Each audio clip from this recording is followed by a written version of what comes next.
Ketika anak itu hendak menyeberang jalan, seketika sebuah truk datang menabraknya. Sang ibu menangis dan berlari menghampiri putranya yang tergeletak.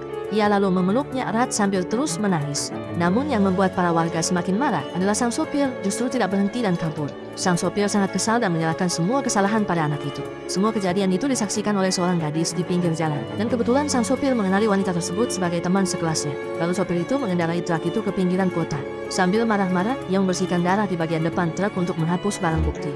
Keesokan harinya, sang sopir bergegas ke rumah gadis itu. Ia mencoba memanfaatkan hubungan lama mereka sebagai teman sekolah untuk memohon agar gadis itu tidak melaporkannya.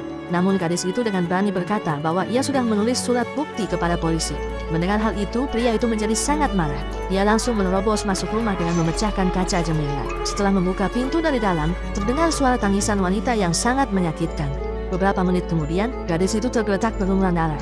Kemudian pria itu segera pergi untuk menelpon teman polisinya untuk menahan surat tersebut. Setelah itu, ia pergi ke rumah neneknya untuk meminta uang dengan maksud untuk menyuap polisi. Tapi neneknya sudah tahu sifat asli cucunya dan langsung menolaknya. Merasa kesal, pria itu mencekik neneknya dan memaksanya untuk menyebutkan sandi berangkas. Karena merasa tidak berdaya, sang nenek tidak punya pilihan lain untuk memberitahu sandinya. Pria itu pun mengambil semua uang dan pergi dengan sombong. Sebelum keluar, ia mengancam neneknya agar jangan pernah berani melapor ke polisi. Sementara itu, gadis yang terluka ternyata masih hidup.